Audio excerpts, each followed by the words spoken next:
اللہ تعالیٰ نے اپنے وجود پر شہد کی مکھی کے شہد بنانے سے دلیل دی ہے.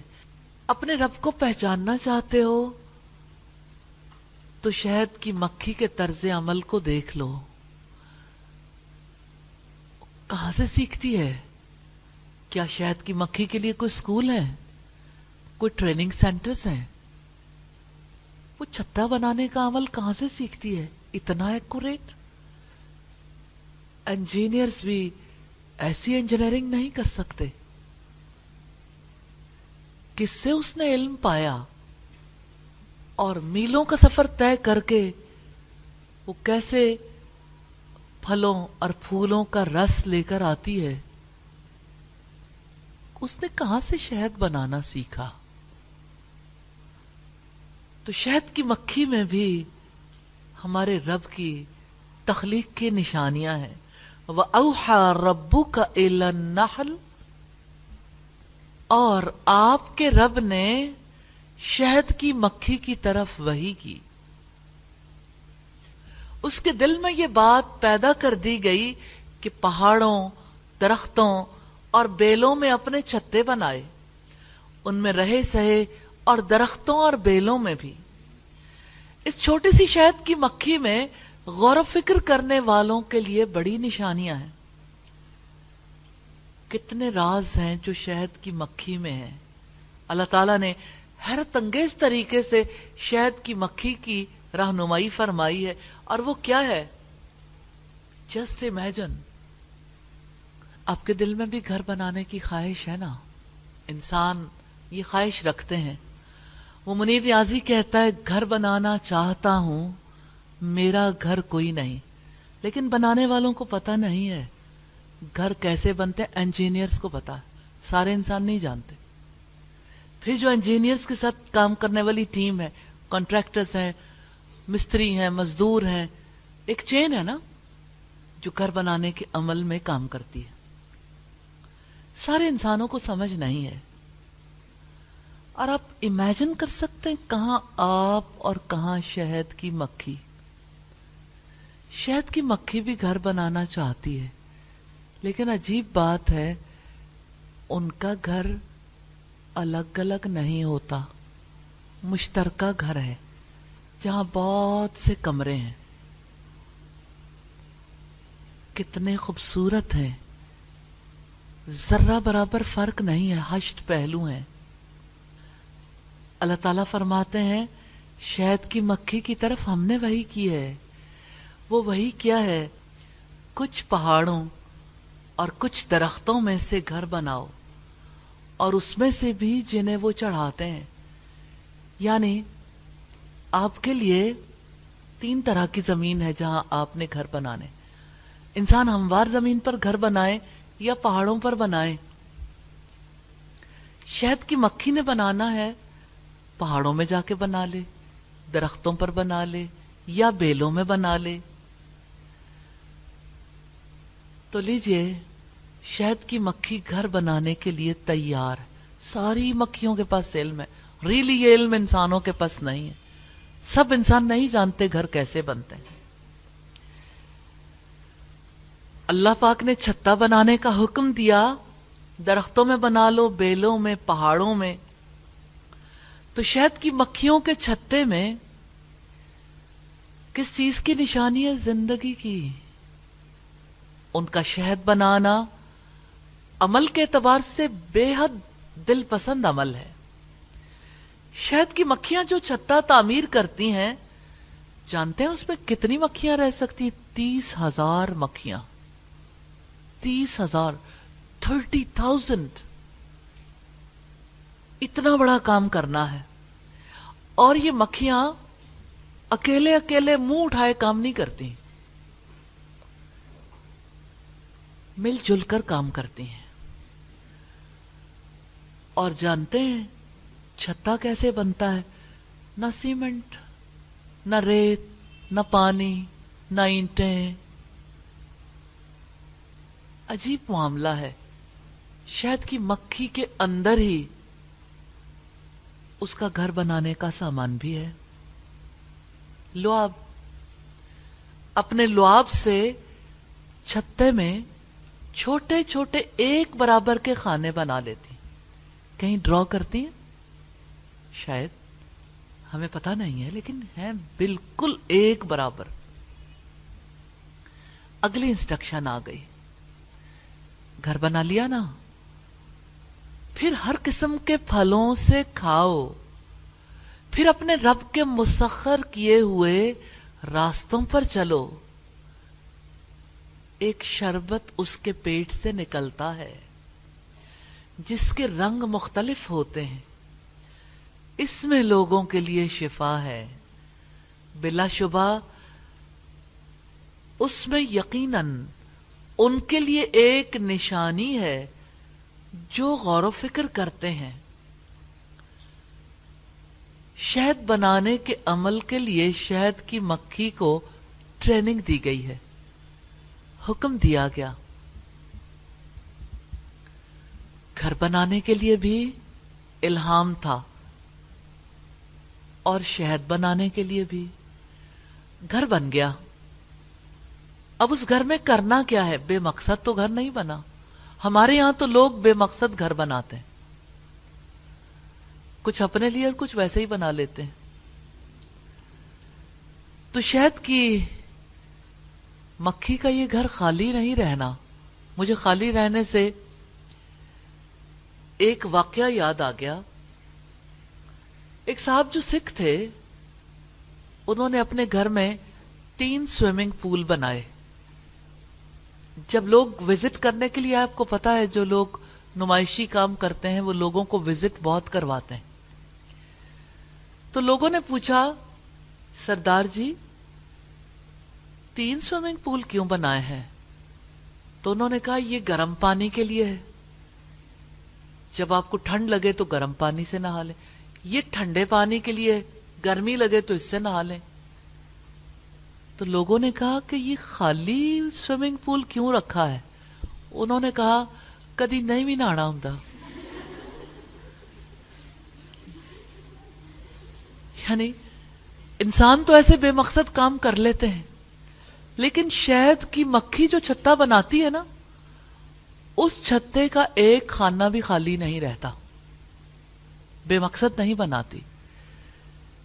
انسان کے لیے کتنا بڑا سبق ہے بے مقصدیت نہیں رکھنی زندگی میں، بے مقصد کام نہیں کرنے. انجینئرنگ کا شاہکار ہے. چھوٹی سی مکھی کا سر دیکھا ہے کتنا، اس کا دماغ کتنا ہوگا، لیکن گھر دیکھیں تو حیرت ہوتی ہے. اسی لیے اللہ پاک نے فرمایا وَأَوْحَى رَبُّكَ، تیرے رب نے وحی کی ہے، خفیہ اشارہ کیا ہے. اس کا دماغ اتنا نہیں تھا، ٹرینڈ کر دیا، کنڈیشن کر دیا. اور اب اگلی ٹریننگ ہے، اگلی وحی ہے، اگلا اشارہ ہے. پھر ہر قسم کے پھلوں سے کھاؤ. اب شہد کی مکھی کو آزاد چھوڑ دیا، کھاؤ پیو. پھلوں کا رس چوسنے کے لیے اللہ تعالیٰ نے پھلواریوں کے انتظامات تو کر دیے. اب شہد کی مکھی نکل پڑی ہے پھل کھانے کے لیے، رس چوسنے کے لیے. اور اگلی بات بہت اہم ہے، پھر اپنے رب کے مسخر کیے ہوئے راستوں پر چلو. اس بات کی تو انسان کو سمجھ نہیں آتی. رب نے راستہ مسخر کیا ہے نا، قرآن کی صورت اور محمد رسول اللہ صلی اللہ علیہ وسلم کی حیات کی صورت میں. لیکن شہد کی مکھی کا چھوٹا سا دماغ قبول کر جاتا ہے، اور انسان کا بڑا سا دماغ بھی قبول نہیں کرتا. شہد کی مکھی سے کہا ہے کہ پھلواریوں کی طرف جانے کے لیے نکلو، تیرے رب کے راستے ہیں. جہاں سے جاؤ گی نا تم، خرامہ خرامہ، یہ سارے راستے ایسے ہیں مسخر کیے ہوئے راستے ہیں. جیسے سڑکیں ہوتی ہیں ایسے شہد کی مکھی کے لیے نہ نظر آنے والی سڑکیں، ہو سکتا ہے اس کو نظر آتی ہوں. شہد کی مکھی انہی راستوں پر جاتی ہے، انہی راستوں سے واپس آتی ہے. مکھی جب دن میں سورج کی طرف اڑتی ہے تو وہ اپنی صحیح پوزیشن سمجھ جاتی ہے. اور اللہ تعالیٰ نے فرمایا ایک شربت. اب آپ دیکھیے مکھی رب کے راستے پر چلی ہے، جا کے پھلوں سے رس چوسا ہے. اب اس کے اندر وہ رس جمع ہے. عجیب بات ہے، اپنے لیے نہیں. کچھ یوز ہوگا، اپنے لیے نہیں ہے. آپ نے جانوروں کو دیکھا نا، سارا چارہ ان کے اپنے لیے نہیں ہے. جب دودھ بنے گا ان کا بچہ بھی پی سکتا ہے، لیکن سارے انسان دودھ پیتے. وہ رب کتنا مہربان ہے جو جانوروں کے چارے سے بننے والے دودھ میں انسان کا حصہ رکھتا، کہ صرف جانوروں کا حصہ نہیں تمہارا بھی ہے. وہ رب کتنا کریم ہے جو مکھی کے پیٹ میں وہ رس جو وہ چوس کے لاتی ہے، اس رس سے بننے والے شہد میں ہمارا حصہ رکھتا ہے. ایک شربت اس کے پیٹ سے نکلتا ہے. آپ ذرا آج کل اورنجز کا جوس نکال کے اس کو کسی برتن میں پکا کے دیکھیں، شہد بنتا ہے. مکھی کے پیٹ میں شہد بنتا ہے. کون بناتا ہے؟ اور پھر اس کے رنگ مختلف ہوتے ہیں. ایسا نہیں ہے ایک ہی رنگ کا شہد ہو.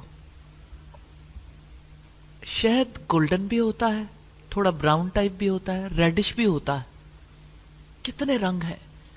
ایپل کا شہد بالکل ڈیفرنٹ ہوتا ہے، گولڈن ایپل کا ڈیفرنٹ ہوتا، اورنجز کا ڈیفرنٹ ہوتا ہے.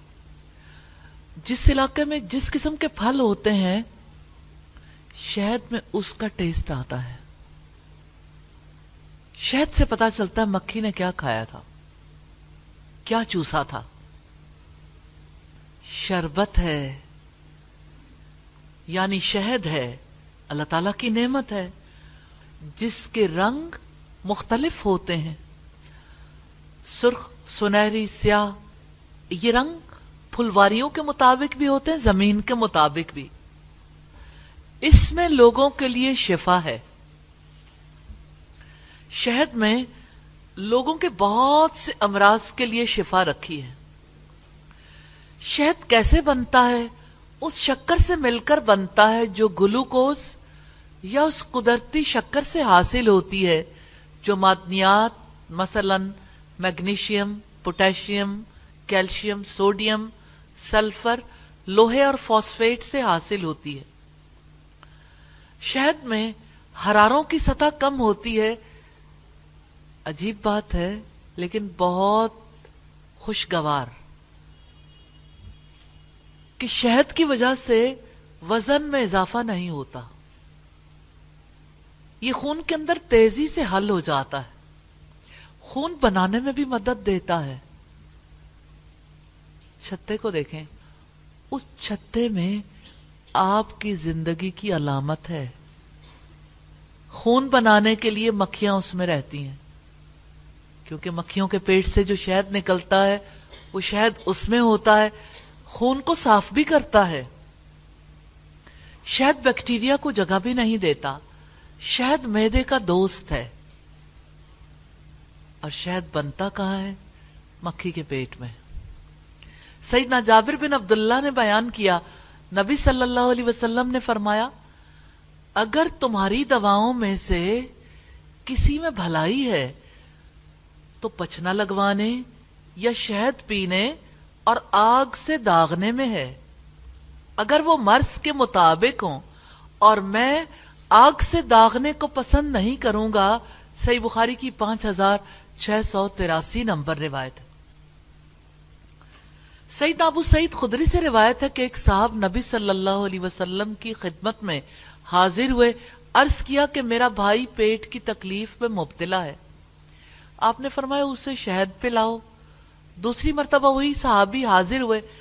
آپ نے اس مرتبہ بھی شہد پلانے کے لیے کہا. پھر وہ تیسری مرتبہ آیا, عرض کیا حکم کے مطابق میں نے عمل تو کیا لیکن شفا نہیں پائی. آپ نے فرمایا اللہ تعالیٰ سچا ہے, تمہارے بھائی کا پیٹ جھوٹا ہے, اسے پھر شہد پلاؤ. انہوں نے پھر شہد پلایا تو اسی سے وہ تندرست ہو گئے. یہ مسلم کی 5684 نمبر روایت. سیدہ عائشہ رضی اللہ تعالی عنہا نبی کریم صلی اللہ علیہ وسلم سے روایت کرتی ہیں کہ ان کے گھر والوں میں سے جب کسی کا انتقال ہو جاتا تو اس کی تعزیت کے لیے عورتیں جمع ہو کر چلی جاتی, اور ان کے گھر والے اور خاص لوگ باقی رہ جاتے تو سیدہ ہانڈی میں شہد اور دودھ ملا کر حریرہ پکانے کا حکم دیتی. جب وہ پک جاتا تو سرید بنا لیا جاتا, پھر سرید پر یہ دودھ اور شہد کا حریرہ ڈال دیا جاتا. پھر فرماتی اس میں سے کھاؤ, کیونکہ میں نے رسول اللہ سے سنا آپ فرماتے تھے دودھ اور شہد ملا حریرہ مریض کے دل کو خوش کرتا ہے اور رنج و غم کو دور کرتا ہے. مسلم کی 5769 نمبر روایت. سید عائشہ سے روایت ہے نبی صلی اللہ علیہ وسلم کو شیرینی اور شہد بہت پسند تھا. صحیح بخاری کی 5682 نمبر روایت. اب صلی اللہ علیہ وسلم نے فرمایا دو تندرستی پیدا کرنے والی چیزوں کو اپنے اوپر لازم کر لو, ایک شہد اور دوسرے قرآن. شہد جسم کے لیے شفا ہے اور قرآن روح اور عقل کے لیے شفا ہے. بلا شبہ اس میں یقیناً اس شہد کی مکھی میں یقیناً ان کے لیے نشانی ہے جو غور و فکر کرتے ہیں. خالق کی عظمت اور قدرت کی تسخیر کی بہت بڑی نشانیاں ہیں. شہد کی مکھی کے گھر بنانے میں بھی بہت سی نشانیاں ہیں. اس کے پھولوں کا رس چوسنے جانے کے لیے میلوں کا سفر کرنے اور واپس گھر کی طرف لوٹنے کی تعلیم میں خود شہد میں اللہ تعالیٰ کی قدرت کی بہت سی نشانیاں ہیں, اور اس میں بہت سے امراض کی شفا ہے. یہ اللہ تعالیٰ کی اپنے بندوں پر کمال درجے کی رحمت کی نشانی ہے. اللہ تعالیٰ کے سوا کون ان چیزوں کو بنا سکتا ہے جو اللہ تعالیٰ کی بہت بڑی رحمت ہیں؟ کون ہے جو شہد کی مکھی کی جبلت میں فطری تعلیم رکھ سکتا ہے؟ وہ جو ہم سب کا خدا ہے, وہی نظام ہستی چلا رہا ہے. وہ کیسے انسانوں کے لیے غذا بنا رہا ہے,